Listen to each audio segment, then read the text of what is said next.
마태복음 3장 11절부터 17절까지의 말씀입니다. 제가 갖고 있는 신약성경 4페이지에 있습니다. 찾으신 줄로 알고 11절부터 17절까지 우리 함께 같이 합독하겠습니다. 나는 너희로 회개하게 하기 위하여 물로 침례를 베풀거니와 내 뒤에 오시는 이는 나보다 능력이 많으시니 나는 그의 신을 들기도 감당하지 못하겠노라. 그는 성령과 불로 너희에게 침례를 베푸실 것이요 손에 키를 들고 자기의 타작마당을 정확하게 하사 알곡은 모아 곳간에 들이고 쭉정이는 꺼지지 않는 불에 태우시리라. 이때 예수께서 갈릴리로부터 요단강에 이르러 요한에게 침례를 받으려 하시니 요한이 말려 이르되 내가 당신에게서 침례를 받아야 할 터인데 당신이 내게로 오시나이까. 예수께서 대답하여 이르시되 이제 허락하라. 우리가 이와 같이 하여 모든 의를 이루는 것이 합당하니라 하시니 이에 요한이 허락하는지라. 예수께서 침례를 받으시고 곧 물에서 올라오실새 하늘이 열리고 하나님의 성령이 비둘기같이 내려 자기 위에 임하심을 보시더니 하늘로부터 소리가 있어 말씀하시되 이는 내 사랑하는 아들이요 내 기뻐하는 자라 하시니라. 아멘. 여러분 영화를 보시고 또 드라마를 보실 때 또 연극을 혹시 또 뮤지컬을 보실 때도 우리가 눈여겨보는 대상이 있습니다. 주인공들이죠. 인생에 있어서도 사람은 누구나 인생의 주인공이 되고 싶어 합니다. 그러나 오늘 본문에 나오는 중요한 인물, 이 마태복음 3장에서 묘사하고 있는 중요한 인물이 침례 요한인데, 침례 요한은 그 당시에 주연급입니다. 많은 사람들이 그의 삶과 또 그의 사역을 보면서 함부로 대할 수 없는 그 사역 가운데서도 사람들 유대인 가운데서도 이 주연입니다. 그런데 그 주연의 자리에서 본인 주연을 하지 않고 진짜 주인공을 위한 조연의 역할을 충실히 지켰던 인물이 침례 요한이라고 우리가 말할 수 있습니다. 요한의 고백을 한번 보십시오. 내 뒤에 오시는 분의 신을 나는 감당하기도 못하겠다라고 고백하는 것이 오늘 저희가 읽은 11절의 고백입니다. 그 당시에 유대사에서 주인의 신발을 들거나 또는 끈을 푸는 일은 가장 천한 이 노예들이 하는 일들입니다. 다시 말하면 이 침례 요한의 조연으로 주연인 인물이 조연으로 내려앉으면서 나는 앞으로 오실 이 메시아 주연 되시는 주인공 되시는 예수 그리스도의 종이다라고 말하고 선포하고 있는 것입니다. 예수님의 절대적인 메시아의 절대적인 탁월성을 강조하는 침례 요한의 고백입니다. 요한은 왜 이렇게까지 자신을 낮추었을까? 바로 뒤에 오시는 메시아 예수 그리스도가 얼마나 위대한 분인지를 알고 있었기 때문입니다. 그래서 확실한 조연을 할 수 있는 것입니다. 우리도 오늘 본문을 통해서 침례 요한처럼 진정한 주인공이신 예수 그리스도를 만나는 우리의 삶이 되어야 될 뿐 아니라 그분을 인정하며 또 우리가 우리의 맡은 자리인 조연, 때로는 엑스트라의 그 역할을 감당할 수 있는 저와 여러분이 되시기를 주님의 이름으로 축복합니다. 침례 요한이 고백하며 선포한 주인공이신 예수 그리스도 그럼 누구이냐? 오늘 마태복음 3장에서 침례 요한은 이렇게 고백을 합니다. 마태복음 3장 11절을 다시 한번 저희 함께 같이 합독해 보겠습니다. 나는 너희로 회개하기 위하여 물로 침례를 베풀거니와 내 뒤에 오시는 이는 나보다 능력이 많으시니 나는 그의 신을 들기도 감당하지 못하겠노라. 그는 성령과 불로 너희에게 침례를 베푸실 것이요. 이 예수 그리스도, 주인공이신 이 메시아이신 예수 그리스도는 어떤 분이냐고 지금 묘사하고 있냐면 정화와 심판의 권세가 있는 분이시라는 것을 침례 요한은 지금 고백하고 있는 겁니다. 나는 물로 침례를 너희들에게 주었지만 오실 이분은 성령과 불로 침례를 주신다는 거예요. 이 물은 겉을 닦아내는 역할을 하지만 불은 이 모든 것을 태우는 역할을 합니다. 다시 말하면 속까지 태워서 깨끗하게 없애버리는 정화 작업을 하는 그 역할이 바로 불의 역할입니다. 성령과 불로 너희에게 침례를 베푸실 것이요, 메시아이신 예수님이 이 땅에서 행하실 중요한 사역, 이 땅 가운데 오신 사명과 목적을 지금 침례 요한이 말하고 있는 거예요. 성령과 불로 주시는 침례를 우리 성령 침례 이렇게 말하기도 합니다. 성령 침례의 특징은 뭐죠? 새로운 생명과 변화를 의미합니다. 새 생명, 새로운 변화를 말하는 거예요. 믿는 자의 심령 속에 하나님의 영이 임하는 것, 성령이 임하셔서 새로운 생명을 얻게 되는 사건을 우리가 성령 침례라고 말을 합니다.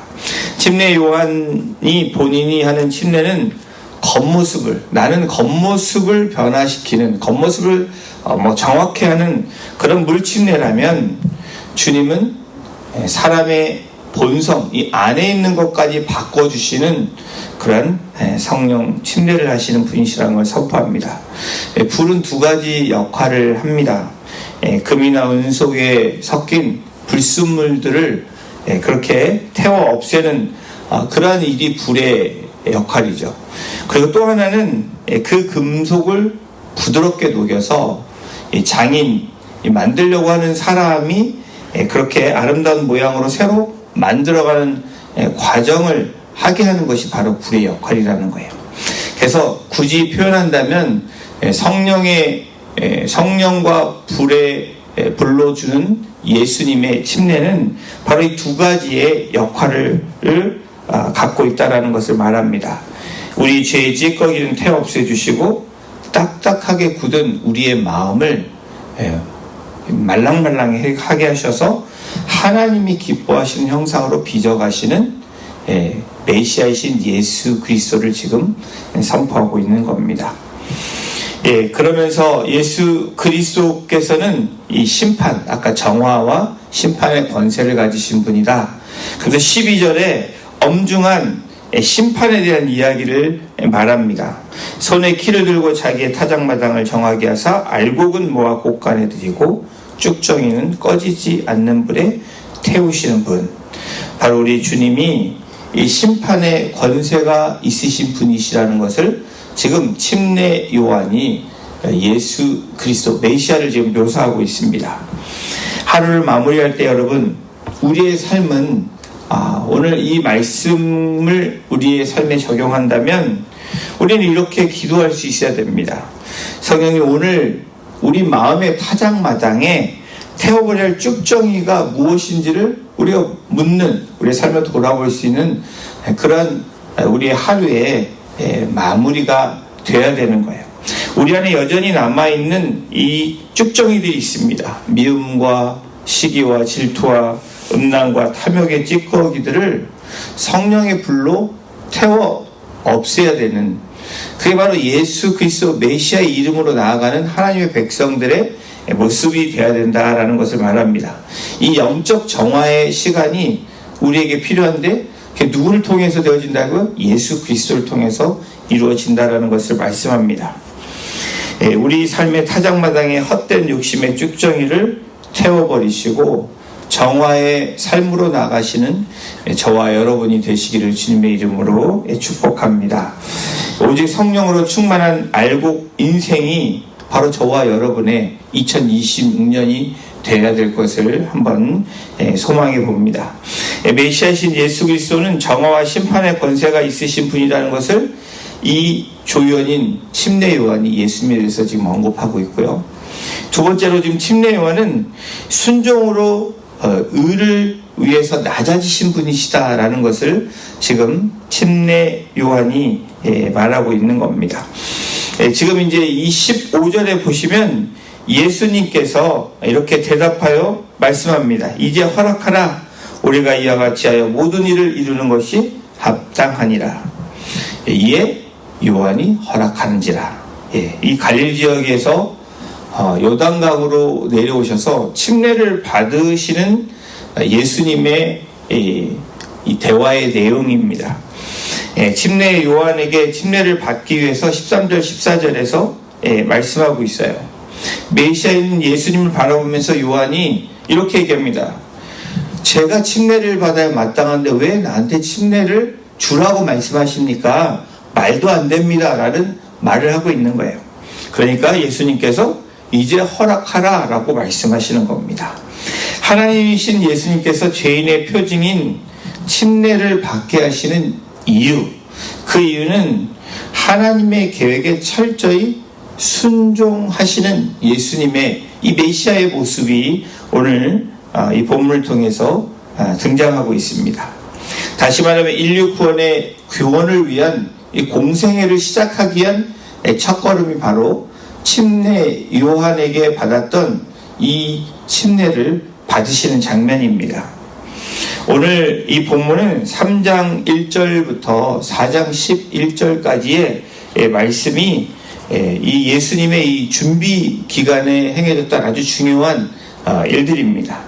침례를 받으시는 장면, 그리고 성령에 이끌려서 사단에게 시험을 받으시는 장면들이 나오고 있습니다. 아주 중요한 장면들이죠.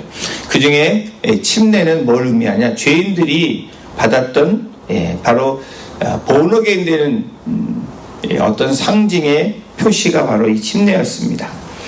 이 메시아신 예수님의 순종은 죄가 없으신 예수님께서 죄인들이 받는 이 회개의 침례를 받으심으로 자신을 죄인과 동일시한 사건입니다. 이는 장차 십자가에서 죄인의 모습으로 죽으실 인자의 모습, 다시 말하면 최고의 겸손의 모습을 예수님 지금 하고 계시는 거예요. 낮아짐의 순종의 모습을 보여주신 메시아가 바로 침례 요한을 통해서 침례받는 장면입니다. 예수님은 자신이 하나님이시며 이 디바인 네이처를 주장하지 않으신 거예요. 하나님이시지만 하나님을 주장하지 아니하시고 예수님께서 인간의 모습으로 죄인의 모습으로 침례를 받으신 그 순종의 모습으로 나아가시는 그 example이 되시는 부분입니다. 그래서 예수님의 침례는 예수님이 공생애를 시작하는 일종의 취임식과 같은 장면입니다. 그래서 예수님은 하나님의 정하신 요한의 침례 요한의 권위를 인정하실 뿐 아니라 그 아래 계심으로 모든 사역의 정당성을 지금 공표하시는 삶의 모범을 보여주시고 계시는 장면이에요. 이 부분은 어떤 부분이냐? 어떤 사람이 하나님께 자신의 삶을 드리기로 결심을 합니다. 그는 백지를 들고 와서 하나님께 이렇게 말을 하는 거예요. 하나님, 여기에 당신의 계획을 써주세요. 제가 읽어보고 동의하면 서명하겠습니다. 하지만 하나님은 다음과 같이 말씀을 하십니다. 아니다, 내가 먼저 백지 하단에 먼저 서명을 해라. 그 후에 내가 내 계획을 쓸 거다. 예수님의 침례가 바로 이와 같은 모습이라는 거예요. 어떤 고난이 있을지 아셨지만 먼저 하나님의 뜻에 순종에 서명을 하신 그 사건이 바로 침례 요한을 통해서 받은 예수님의 침례 사건입니다. 먼저 하나님의 뜻에 순종의 서명은 바로 순종하신 예수 그리스도를 우리에게 나타내시는 장면입니다. 오늘 심판과 정화의 권세가 있으신 분, 순종으로 의를 이루신 예수 그리스도를 우리가 다시 한번 닮아가며 고백하며 나아가는 저와 여러분이 되기를 소망합니다. 메시아신 예수 그리스도는 심판과 정화의 권세가 있으신 분이셨고요. 순종으로 의를 이루신 분이셨습니다. 그리고 오늘 본문을 통해서 우리가 한 가지 더 볼 수 있는 것은 기름 부음받은 자다라는 것을 알 수 있습니다. 이 마태복음 3장 16절, 17절에 이렇게 기록됐습니다. 16절 먼저 보십니다. 예수께서 침례를 받으시고 곧 물에서 올라오실새 하늘이 열리고 하나님의 성령이 비둘기같이 내려 자기 위에 임하심을 보시더니, 침례를 받고 난 후에 나타난 이 현장을 아주 잘 묘사한 장면입니다. 곧 물에서 올라오실새 하늘이 열렸다라고 성경은 기록합니다. 죄로 인해 단절되었던 그러한 하나님과 인간 사이의 벽이 허물어진 그 시작을 지금 표현하고 계신 거예요.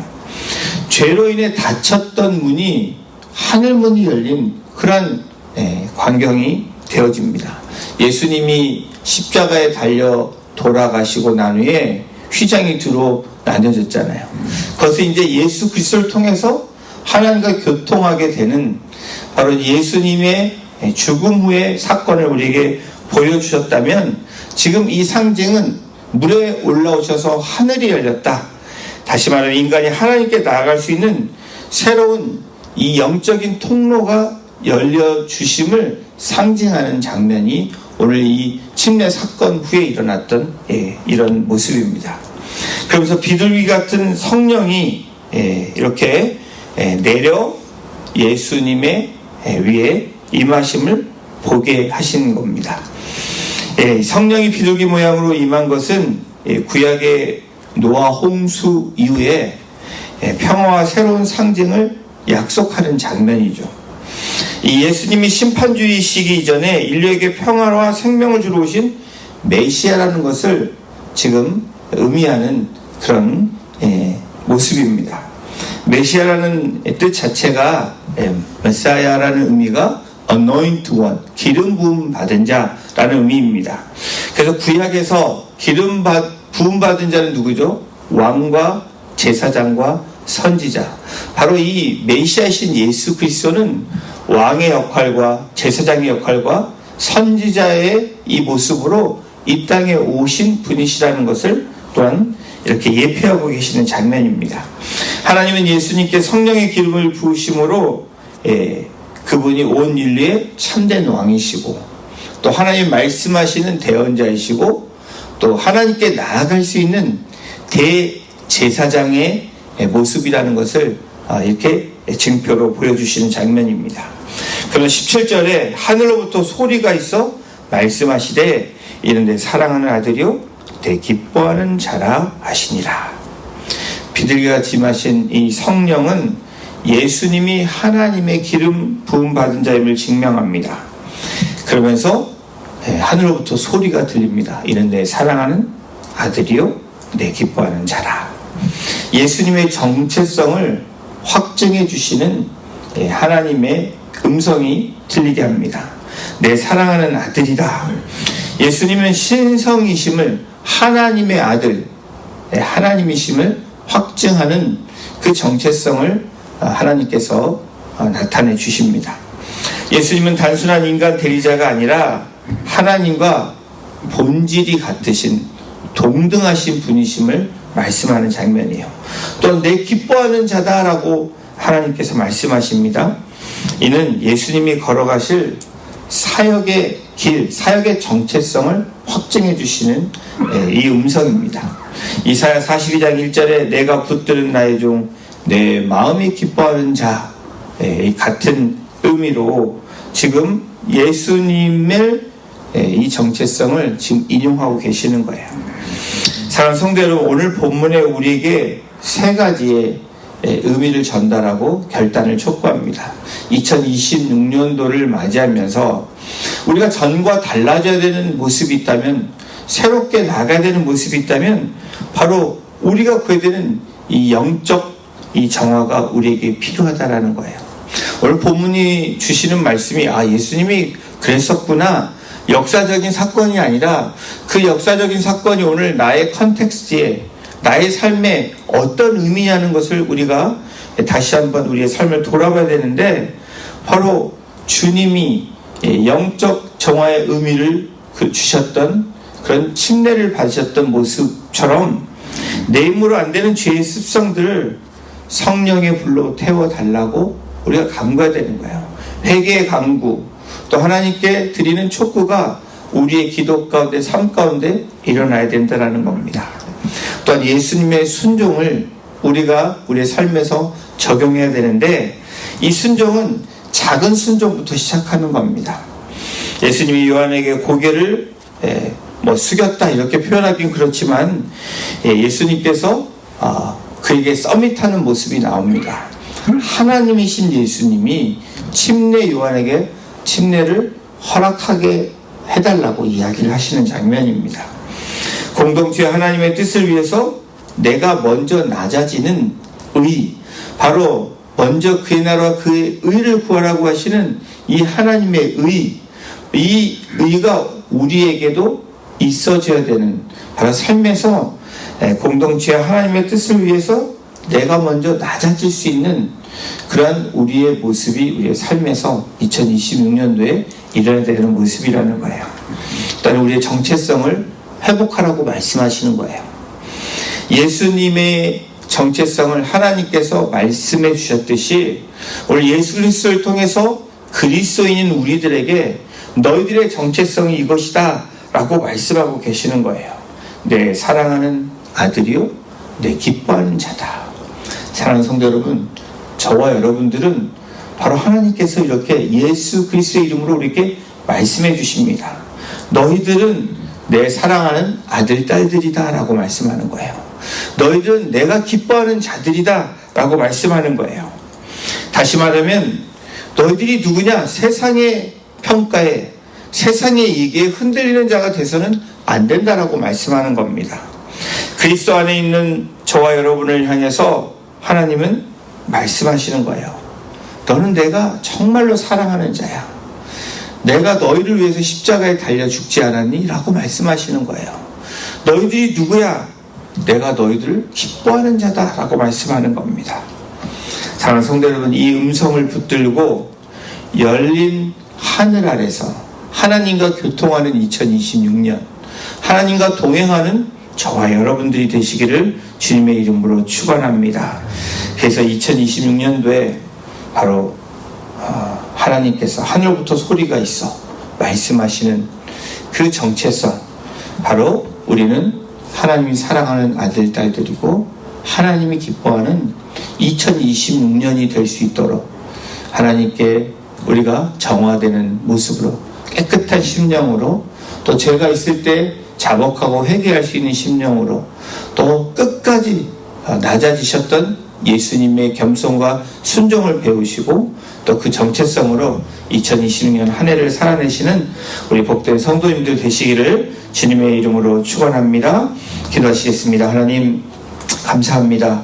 우리 예수님의 침례를 통해서 예수님이 누구이신지 침례 요한이 고백했던 것처럼 또 우리에게 하늘로부터 소리가 들려 너는 사랑하는 나의 아들, 딸들이라고, 그리고 내가 기뻐하는 자들이라고 말씀하시는 주님을 향해서 하늘로부터 들리는 그 음성이 오늘 우리에게 주시는, 우리를 부르시는 하나님의 부르심임을 다시 한번 이 시간 고백하며 주님처럼 그렇게 살아가는, 주님을 닮아가는 제자의 삶, 작은 예수의 삶, 바로 하나님의 기뻐하고 하나님 사랑하는 아들, 딸들, 그리고 주의 종이 될 수 있도록 2026년도 이 말씀을 하시는, 말씀을 주시는 성령님의 세미한 음성에 우리가 반응하며 또 순종하며 주님을 기뻐하는 자들로 나아갈 수 있는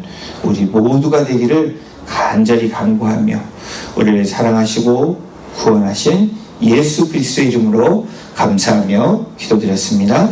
아멘.